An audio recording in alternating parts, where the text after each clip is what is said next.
Estamos começando mais um Sala de Decisão, comigo, Juliano Cavati. Mas antes de começar, eu quero te fazer um convite. Aproveita já, se inscreva aí, ativa o sininho para receber as notificações dos próximos vídeos. Gostando da entrevista? Curta, comenta e compartilhe com os amigos. Hoje estou aqui para bater um papo com uma pessoa bacana do mercado aí, político inteiro conhece ele, que é o Fernando Carreiro. Seja muito bem-vindo, tudo bem? Obrigado, Juliano. É um prazer estar aqui no Sala de Decisão com vocês. Obrigado você por ter aceitado o nosso convite. E aí, como é que tá esse negócio? Já tá pegando fogo a política, Fernando?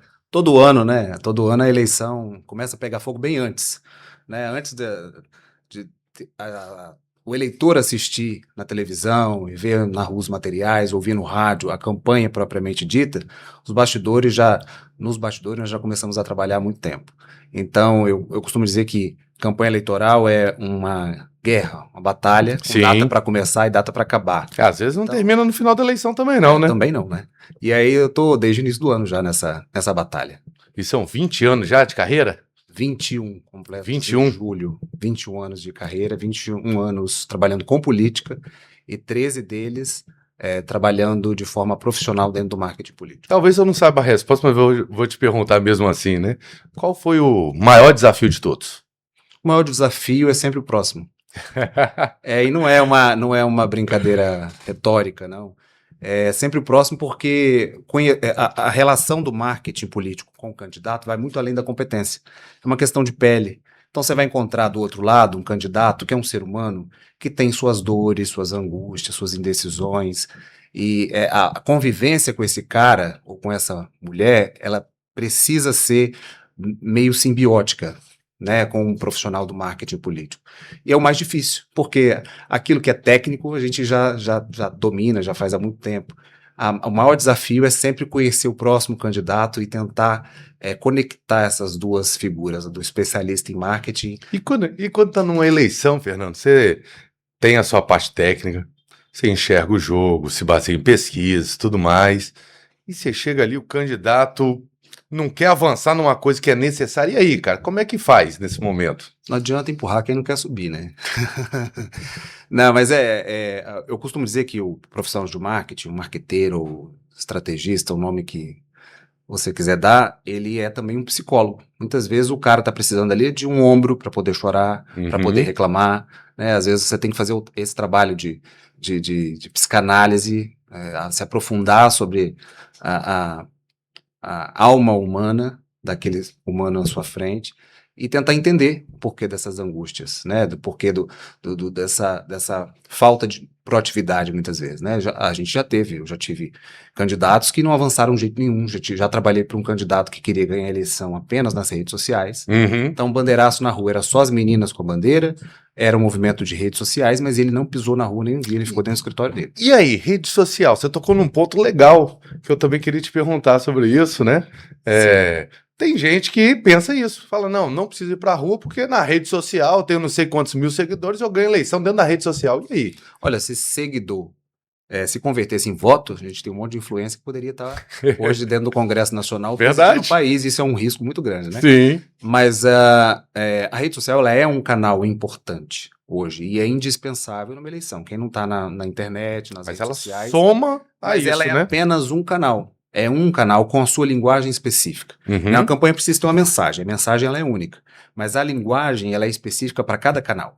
Então as redes sociais são um canal, a televisão é outro, o rádio, a linguagem é completamente diferente, o material impresso é completamente diferente na rua, né? A forma na propaganda nós temos forma e conteúdo. Então o conteúdo geralmente é o mesmo, com a linguagem específica, né? Adaptada. Mas a forma ela é completamente diferente. Perfeito. Né? Na rede social hoje você precisa falar a linguagem dela, que é uma linguagem mais solta, mais leve, mais bem-humorada, de certa forma curto, mas de certa forma um pouco mais com a estética sujinha, entre aspas, mais aparentando ser amadora, embora tenha um trabalho profissional por trás. A televisão ela é mais plástica. Então você precisa de tudo muito bonito, porque nós somos de um país que nos acostumou à novelização. Então você tem altas produções de televisão e o programa eleitoral na televisão precisa seguir esse padrão. No rádio a linguagem é mais fluida, né, de bate-papo, como nós estamos tendo aqui, respeitar essas diferenças entre os canais de comunicação é o que faz o sucesso da propaganda eleitoral. É igual hoje, né? Se a gente olhar um Bolsonaro da vida, que é um cara da rede social gigante, é o próprio presidente Lula também, se ele não for pra rua, não tiver aquele aperto de mão, aquele abraço, os votos também não vêm, né? O eleitor gosta de olhar no olho. Sim. Ele gosta de olhar no olho. Até dos tapinhas nas costas ele gosta. Ele gosta de dizer que ele tem acesso ao político, que ele gosta de fazer o pedido olhando para o político. Sim. Então, quanto mais próximo é esse candidato, o cargo que ele almeja, vereador, prefeito, mais o eleitor quer ter acesso. Para mudar a realidade da rua dele, da comunidade dele, do bairro dele. E essa relação, né? Porque as campanhas eleitorais, elas nascem, não é da cabeça do marqueteiro e nem do desejo do candidato, ela nasce do eleitor. É o eleitor que dita a cada eleição o perfil do candidato que ele deseja. E cabe ao especialista, ao profissional de marketing, tentar lustrar a imagem desse candidato, o que não quer dizer contar uma mentira, e sim realçar as potencialidades para que elas se conectem a esse desejo do eleitor. Mas essa relação eleitor-candidato, ela é inseparável. Nós tivemos um período, né, que nós vimos aí os artistas sendo eleitos, né, e veio Tiririca, veio ex-jogador de futebol. Eu leio muito tendências, né, o que ocorre nos países no entorno do Brasil e que acabam refletindo aqui, no próprio Brasil, em suas eleições em outros estados, no comportamento do eleitor por meio de pesquisa. E as tendências que eu vejo para esse ano apontam exatamente essa saturação do eleitor, primeiro com a política e com os políticos. Então há uma onda de mudança, necessidade de oxigenação da política muito grande. Sim. E em segundo ponto, sobre os outsiders. O Brasil elegeu muitos outsiders em outras eleições e eles não entregaram aquilo que prometeram. Então o eleitor ele quer uma oxigenação, uma renovação segura, quer algo novo, não necessariamente alguém que nunca esteve na política. De repente aquele candidato que está fora da política e quer voltar, de repente aquele candidato que está num cargo e quer almejar um outro posto para poder oxigenar aquele outro ambiente, de repente um deputado estadual, um vereador que quer alcançar o Congresso Nacional. Então o eleitor ele quer essa renovação, ele quer mudar um pouco as peças do jogo, mas de forma segura. E vem cá, eu vejo esse negócio de renovação, às vezes eu até fico rindo assim, pensando sozinho, às vezes conversando com um amigo, com o outro, falo, mas eu quero mudar. Às vezes o negócio tá até bom. Às vezes você olha ali e fala, pô, eu tenho um bom governador, por exemplo, ou tenho um bom senador, e um bom prefeito. Não, mas o povo quer mudança. E que explica isso, Fernando? Nós, como seres humanos, nós somos descontentes por natureza, mal-humorados por natureza. Perceba, o eleitor de Vila Velha, por exemplo, é um eleitor muito mal-humorado. Na história recente da cidade, o único reeleito foi Arnaldinho. Sim. Então ele sempre trocou. Por melhor que fosse o prefeito, aquela gestão, ele troca.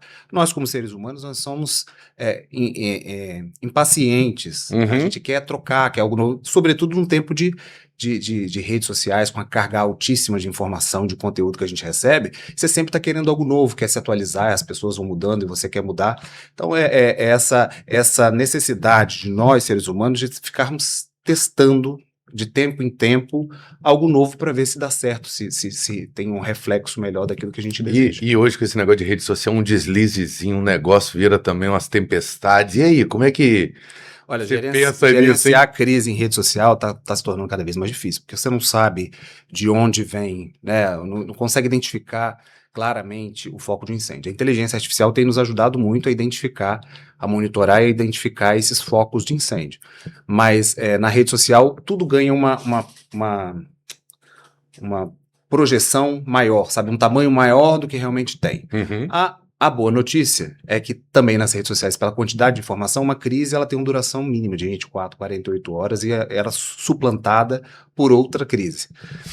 Diferentemente de quando a gente vivia na época offline, das campanhas de 20, 30 anos atrás, sem a força das redes sociais, e que nós tínhamos as centrais de boatos, né? A pessoa sentava num ponto de ônibus, ia numa padaria, num salão de beleza, e começava a plantar ali a fofoca, a mentira, e ela ia circulando. Sim, sim. Então, até ela chegar na ponta da linha, isso demorava semanas. Hoje não, na internet isso alcança Salou um Deus. tamanho muito, muito grande, só que, ao mesmo tempo, a duração, a vida dela, a meia-vida dessa crise, ela é menor. Você falou exatamente sobre esse monitoramento de IA e tal. Eu vi que um tempo atrás aí você lançou, né, um aplicativo que envolve inteligência artificial. O que é isso exatamente, Fernando, para me entender? Eu lancei o SIC, que é o Centro de Inteligência de Campanhas. O SIC é uma plataforma com 9 APIs de inteligências artificiais integradas. É uma plataforma que no Brasil eu só conheço uma figura que tem, que é o João Santana, que é outro profissional do marketing, que fez campanhas presidenciais. Eu fui atrás dele e procurei saber como é que ele construiu. Só que a diferença de uma plataforma dessa quanto para qualquer outra plataforma que possa se montar dessa maneira, é que eu dentro dela coloquei os 21 anos que eu tenho de repertório, de programas de televisão, programas de rádio, planejamento, pesquisas, estratégias, papers, tudo aquilo que eu desenvolvi ao longo da minha carreira, eu coloquei lá dentro. Então a plataforma ela tem uma capacidade de, ao mesmo tempo que ela monitora todo o cenário político, né, as vozes, os porta-vozes, os stakeholders, ela também tem a capacidade de formular estratégia, gerenciar a crise, produzir materiais, pensando como eu penso. É como se fosse, eu arranjei uma maneira de escalar o meu trabalho. Me dá um exemplo aí, vamos supor, sou candidato. Eu fui adquirir essa ferramenta sua, comecei a utilizar, e aí eu quero realizar um trabalho, uma divulgação, quero falar de mim de uma maneira tal, não sei o quê. Como é que ele me entregaria isso? Como é que seria na prática? A primeira coisa que a gente faz é um setup, né? Nós procuramos, perscrutamos toda a sua vida, entendemos quem você é, sua história de vida. Dá para omitir uns pedacinhos também, ou tem que falar tudo? Tem que falar verdadeiramente. Nós colocamos fazemos uma foto chamada de imagem mestre, para que a plataforma possa gerar posteriormente imagens suas em qualquer situação, imagens e vídeos. E a partir desse setup, nós colocamos também os seus adversários, os adversários do candidato. E ele é capaz de monitorar todos os passos desses adversários. E também os seus comentários, ela tem uma classificação de humor, de sentimento de rede, pesquisa na central são 4 centrais, a central de monitoramento, que é essa de inteligência, né? Tem a central de diagnóstico, dentro dela nós temos um agregador de pesquisa, todas as pesquisas que saem, ela isola a média da margem de erro e da amostragem e nos dá um resultado real, né, daquele momento. Temos a central de produção, que é onde é possível produzir locuções, jingle, materiais diversos, e a central central estratégica, que é onde ela pensa a campanha ou a gestão. Nós estamos desenvolvendo agora o SIC, que é o Centro de Inteligência de Comando, que é para gestões tanto de mandato quanto municipais, que é basicamente a mesma coisa, só que sem essa ideia de confronto que uma campanha traz. E ali dentro é possível treinar, você é o candidato, vamos treinar alguém da sua equipe, a sua própria equipe, essa pessoa que for treinada, ela pode operar o sistema e a sua campanha sai completa, pronta, estratégia, planejamento, posts, tudo de dentro dessa plataforma. Pô, fenomenal, cara. Eu tinha ouvido falar bem, mas eu não tinha totalmente a noção do que era, né? Gostei desse negócio aí, depois eu quero conhecer melhor, viu? Quando você for candidato, é só procurar. Ah, então não. Eu quero conhecer sem ser candidato. Se me permite, uma coisa que eu já tive vontade lá atrás, mas não é pra mim mais não, entendeu?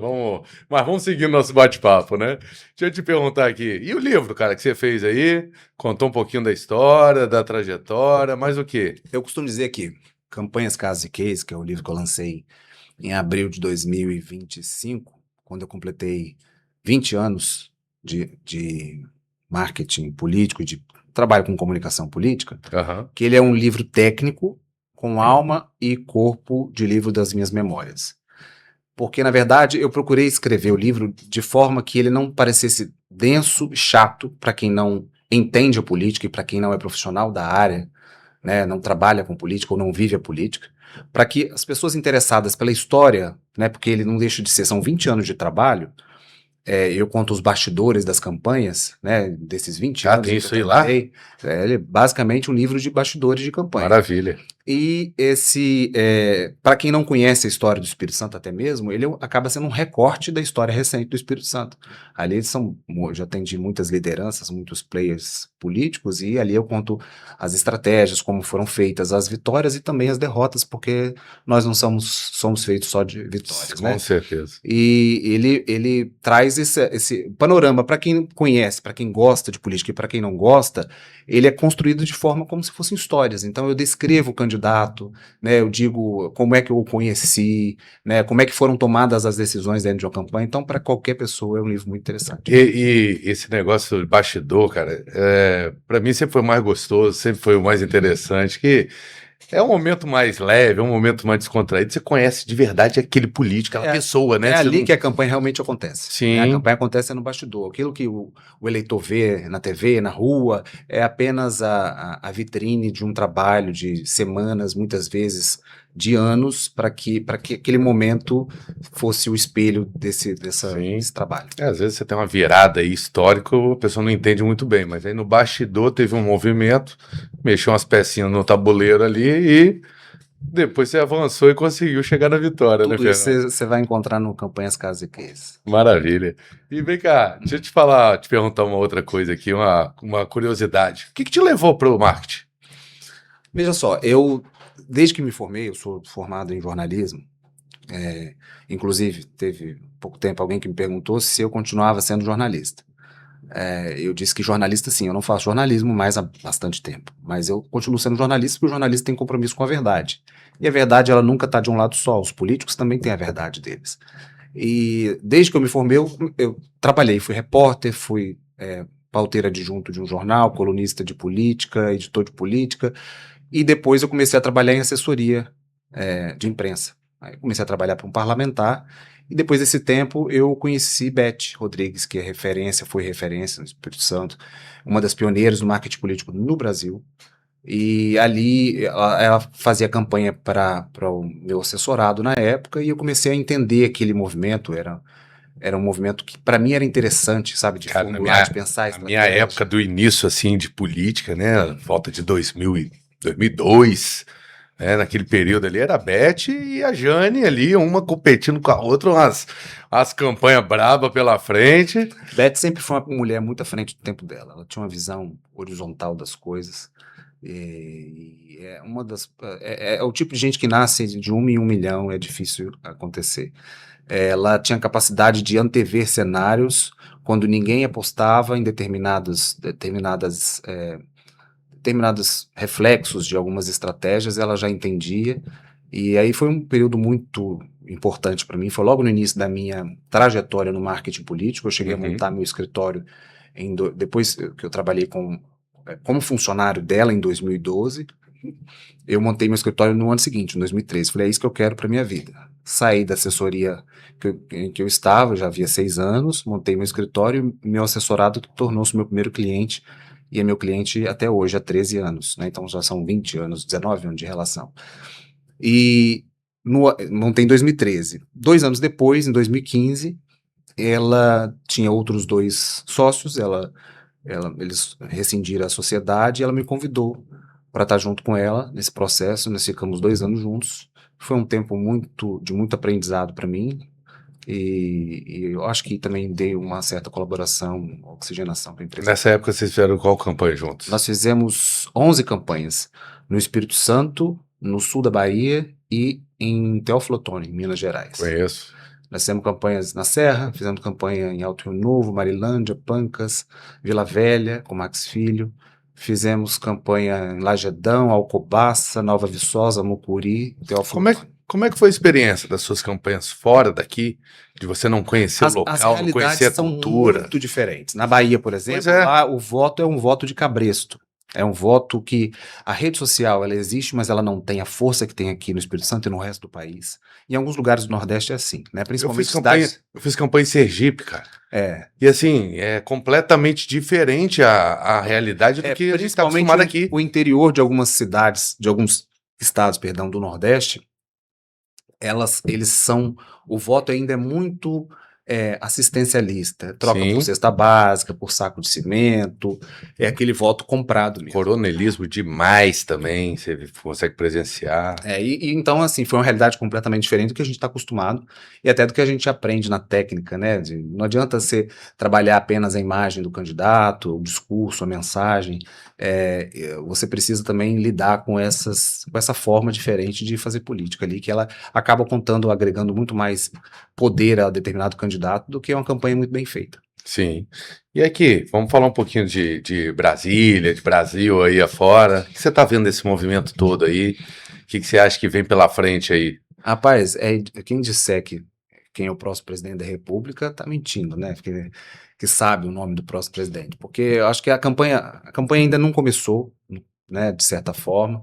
A campanha ela vai começar na cabeça do eleitor já do meio para o final, que é quando ele começa a se ligar que tem eleições, ele começa a ver os movimentos de rua crescerem. Que gangorra doida, né? Vê um negócio, o presidente tá mal, de repente o presidente mas se você levanta, reparar, o outro cai. todos os dois têm um teto, né? Um teto que é a rejeição que impõe. Muito alto. E o maior desafio é quebrar essa rejeição tanto de um lado quanto de outro. E nós temos aqueles swing voters, que são os eleitores que a cada eleição estão de um lado, às vezes estão de outro. O grande espelho da polarização são os sentimentos. Então, muitas vezes hoje no Brasil, e já há algum tempo, desde 2014, na eleição de Dilma, pra cá, aqueles movimentos de rua que foram precedidos pela Primavera Árabe, depois o Brasil teve aqueles movimentos do MBL em 2013. Desde então, o brasileiro, em sua grande maioria, começou a votar pelo ódio. Então, na tentativa de tirar um candidato que não se gosta, vota no outro mesmo sem ter qualquer simpatia por ele. Né? Nós já tivemos ao longo dessa quase década muitos outros candidatos com perfil diferente, preparados para assumirem a posição de presidente da República, mas não foram escolhidos porque eles não tinham um tamanho suficiente para derrotar aquele candidato que a massa não queria que fosse eleito. Então nós vivemos nisso que você disse, numa gangorra. Eu voto num candidato para tirar aquele que eu não gosto e o brasileiro vai se equilibrando nesse... Alguma chance de uma terceira via crescer nesse jogo? Enquanto esses dois polos estiverem erguidos, uma terceira via não consegue furar essa bolha. Concordo. Sabe assim, é difícil. Uma candidatura de terceira via, ela teria que abrir mão de alguns conceitos, deixar alguns conceitos para trás, de falar desses dois candidatos e pregar uma pacificação, uma unificação nacional, e não é um trabalho para ser feito em 45 dias, é um trabalho para ser feito ao longo dos anos. E uma pessoa que já vem com esse discurso, talvez, de repente, para daqui a 4 anos, em 2030, nós tenhamos um candidato que seja uma terceira via fora desses dois polos. Lula não poderá mais ser candidato, mas o PT terá certamente um candidato. Com certeza. Família Bolsonaro, Flávio... Tem mais um monte de filhos ali, né? Tem muitos filhos, né? Tem. Então, essa figura que queira se colocar na terceira via, ela tem que começar essa construção, esse discurso de uma unificação, uma pacificação nacional, com um projeto de país e não um projeto de poder, um projeto de gueto, de bolhas, né, de ideológico. Mas, Fernando, como é que você fura uma bolha dessa, onde os dois lados têm total interesse em permanecer nisso? Eles se retroalimentam. Porque eles são os grandes beneficiados. Eles se retroalimentam. Esse tanto o PT quanto os Bolsonaro, eles desde muito antes, eles identificaram que eles são, com perdão da palavra, entre aspas, eles são monstros que se retroalimentam. Então, a partir do momento que um deixar de existir, o outro inerentemente vai deixar de existir, vai perder força. Sim. Então, manter esse status quo de polarização, tanto para a direita, extrema-direita, quanto para o PT, é favorável. E o furar, até então, é uma missão quase impossível aí. Vai precisar de um trabalho de construção, né? Não é um trabalho para ser feito em 90 dias de campanha em campanha. Você tem nomes aí mais jovens, tipo um Nicolas, que apesar de ser de direita, né, consegue se posicionar talvez de uma maneira mais adequada. O Flávio tem tentado isso na pré-campanha dele. O Flávio tem tentado fazer um aceno contra o feminicídio, um discurso que o pai dele jamais teria, né, fazendo um aceno para mulheres, para empreendedorismo, sabe, um aceno para outros campos que a extrema-direita não conversaria tanto.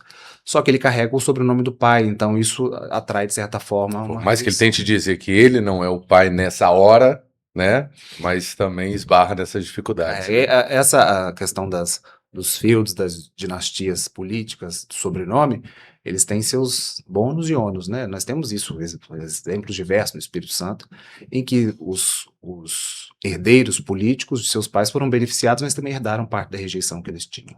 E aqui no Espírito Santo, nós podemos falar um pouquinho disso aí? Claro. Então, vamos matar um pouquinho da curiosidade aí, né? Nós temos hoje alguns candidatos mais consolidados, vamos dizer assim, né? E tem expectativa de um outro nome e tal. Mas assim, do que nós estamos vendo consolidado, nesse reflexo de nível nacional para cá, para o nosso estado, você acha que a tendência é repetir de novo uma polarização como nós vimos na última eleição de 2022 ou pode haver surpresas aí nesse cenário? Bem, até então a gente só tinha, até pouco tempo atrás, a gente só tinha um polo.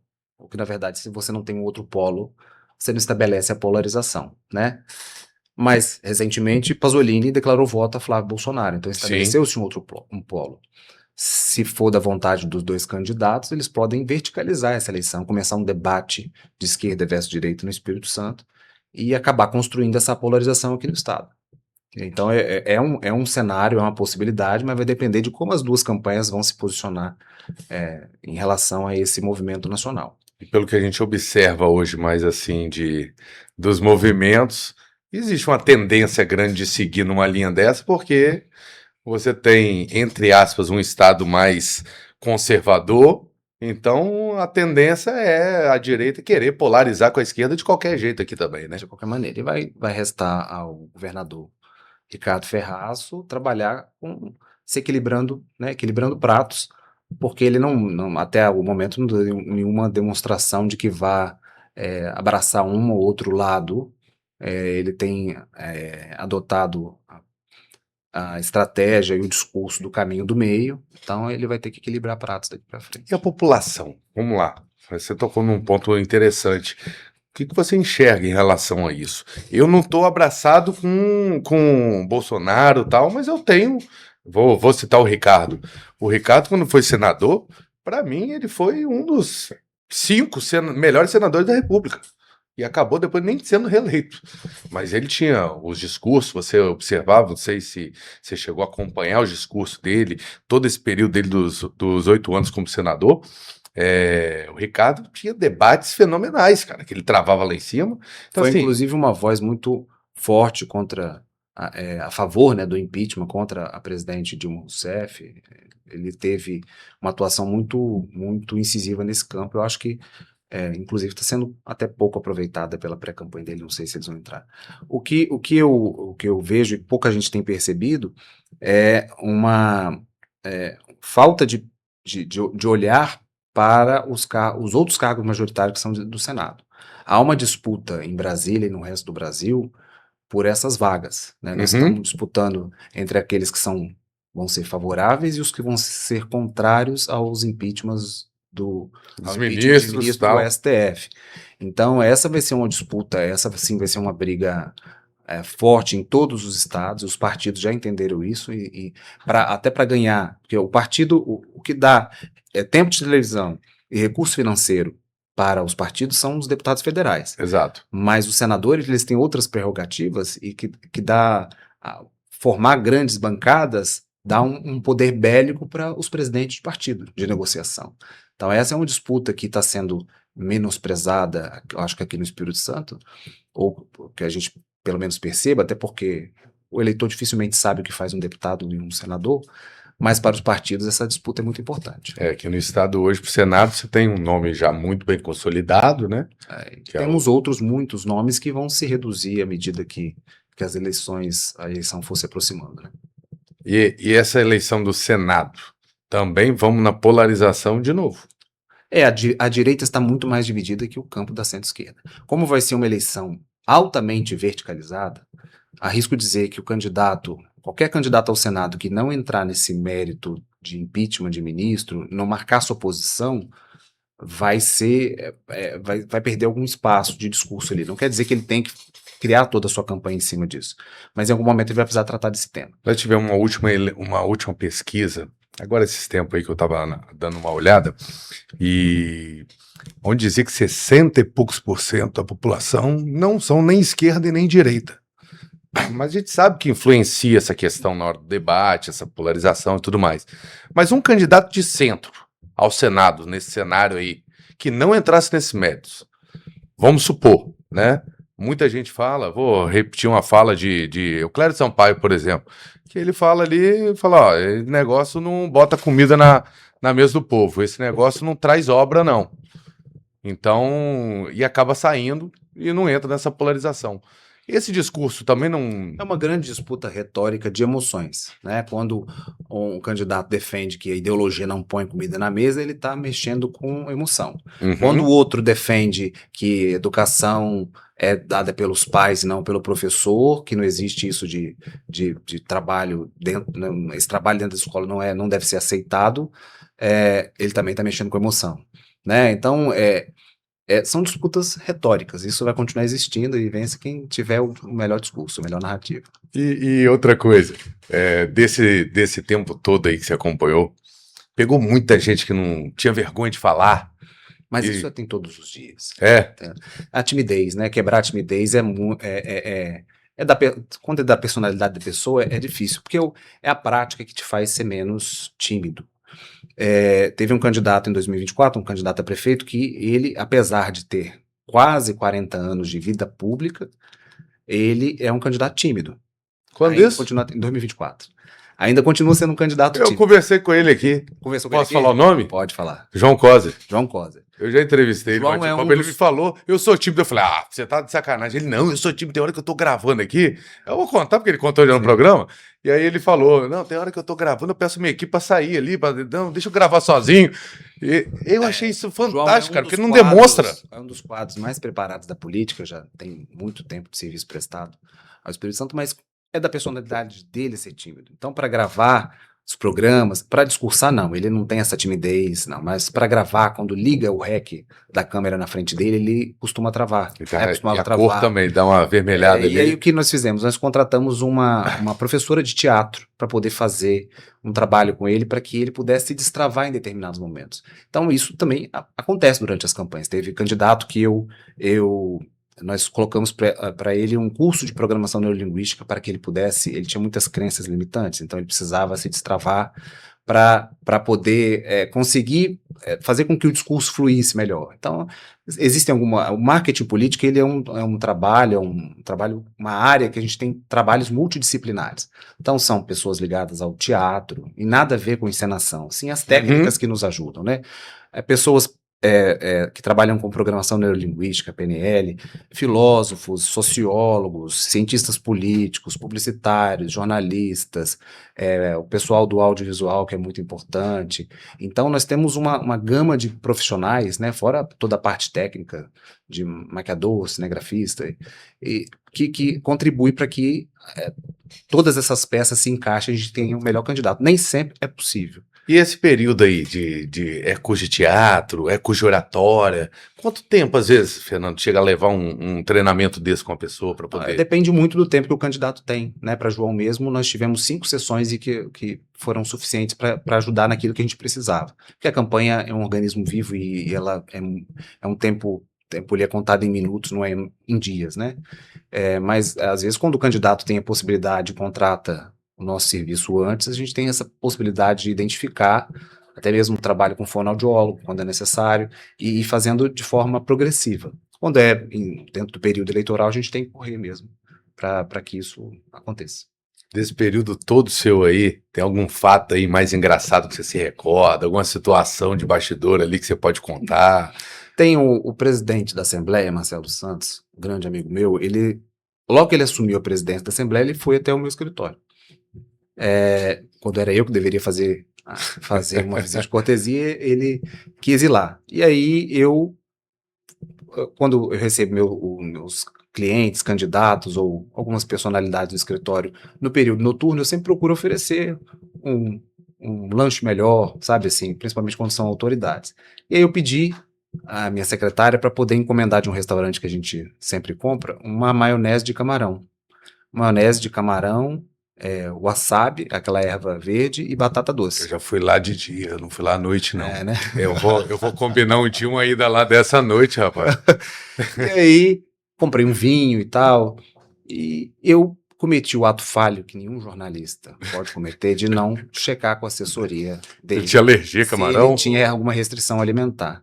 E aí, quando chegou o momento, esse episódio está no meu livro. Inclusive, o título é Camarão que dorme, a onda leva. E aí, na hora que ela serviu, na hora que ela colocou a mesa com camarão, a equipe dele levou mais 2 assessores, começaram a comer. E ele só olhando, ele pegou o pãozinho que tinha do couvert, passou no azeite, no sal, comeu o pão. E aí vamos, presidente, o senhor não quer um pouquinho? Deixa eu te servir. Não, eu tô bem, obrigado. Aí daí a pouco, mais uma vez, não, presidente, não é possível. Pedi para fazer para o senhor não vai comer, não sei o quê. Não, mas aí eu me arvorei a pegar uma colher e colocar no prato dele. Ele falou, não, eu sou alérgico a camarão. Muito obrigado. E eu acho que assim, é um ato falho que eu nunca mais cometi, porque agora eu procuro tentar desvendar a restrição alimentar de quem eu recebo.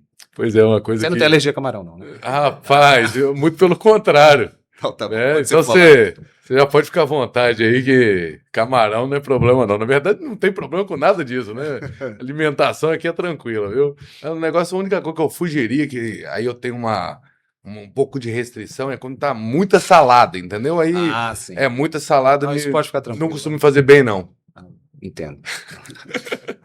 Fernando, deixa eu te fazer uma outra pergunta aqui de curiosidade em relação a toda essa trajetória, cara. Você é um cara que a gente conversou poucas vezes, mas que à distância a gente vai admirando alguns trabalhos, vai observando, né?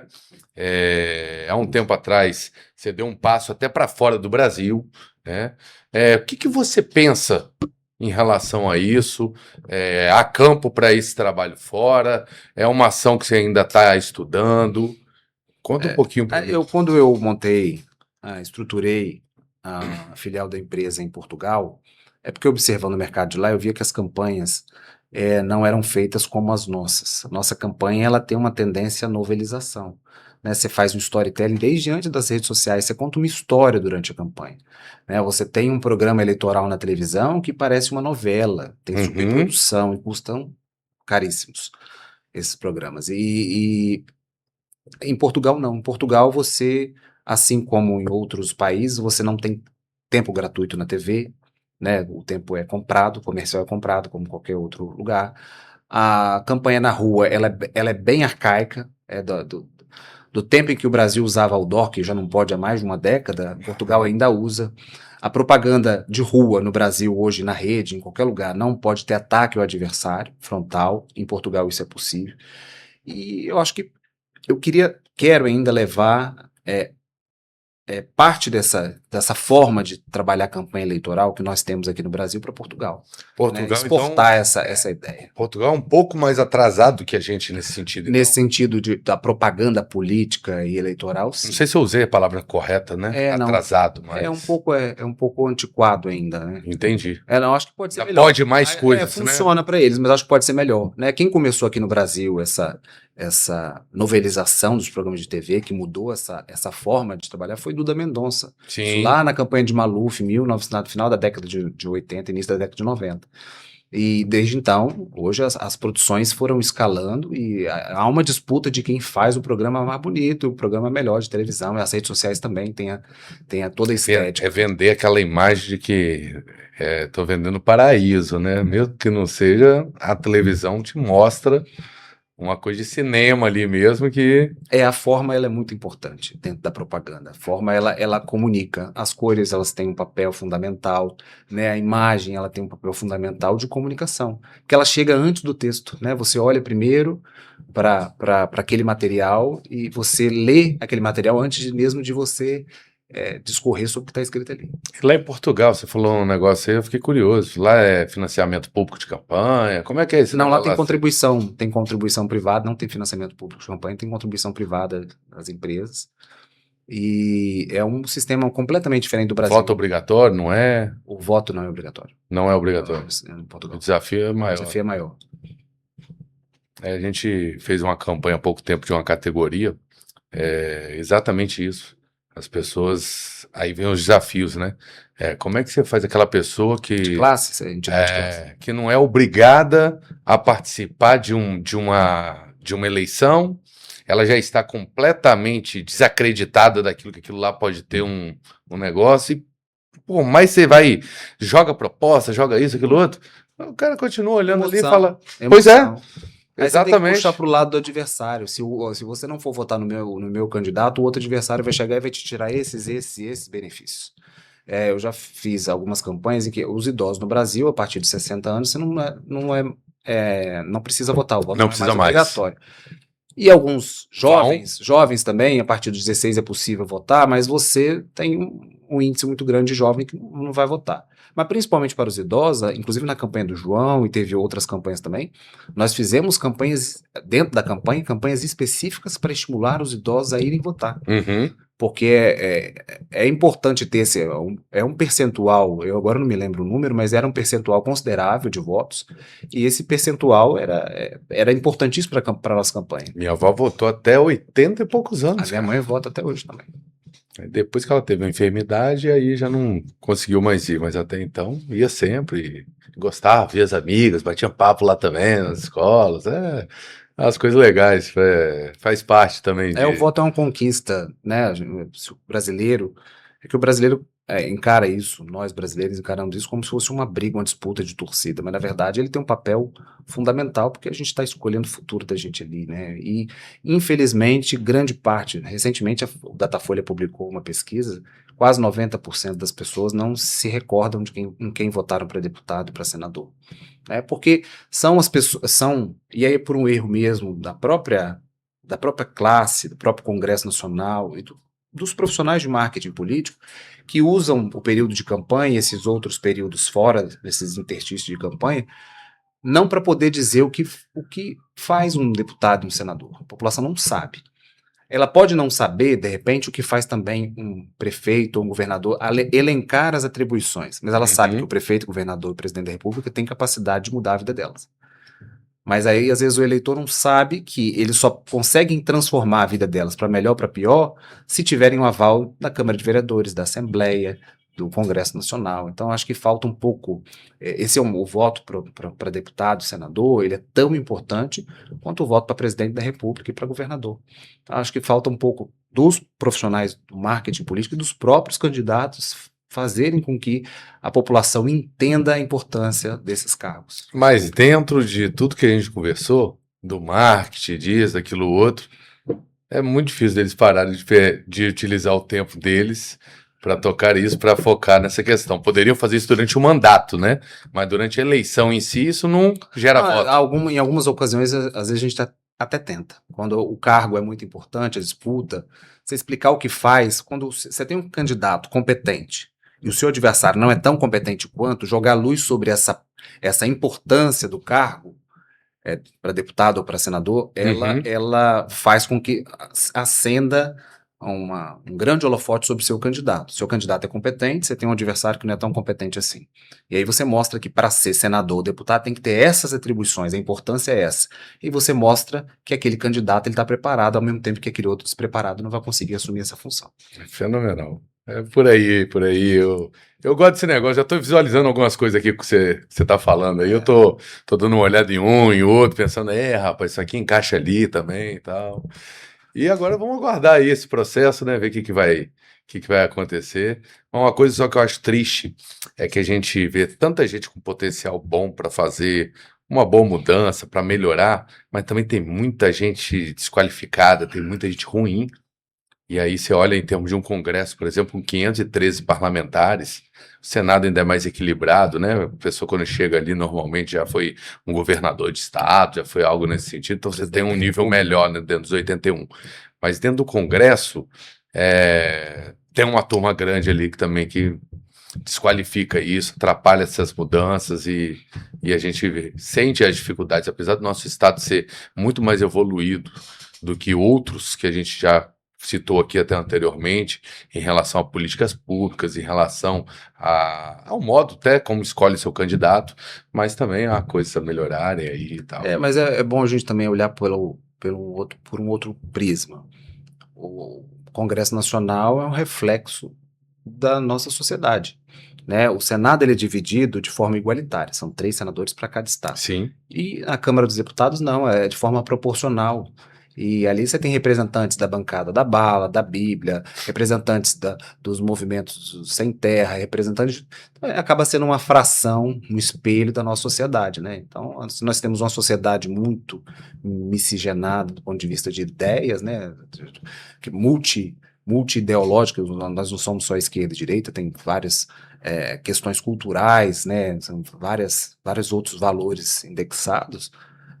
A Câmara passa a ser representante, né, dessa. Enquanto nós não melhorarmos a nossa sociedade, nós não melhoraremos a nossa representatividade no Congresso. É isso. Fernando, deixa eu te fazer uma última pergunta. Tem alguma coisa que a gente não falou aqui? Que Rapaz, você gostaria de eu vou ter que falar? voltar aqui Não, isso aí eu já sei. Mas tem alguma coisa que você faltou eu falar aqui? Pô, você não falou, não me perguntou tal coisa, não. Tem alguma Olha, coisa que eu você. não sei se o seu programa vai ao ar antes da eleição, mas é importante que nós tenhamos bastante consciência na hora de votar este ano.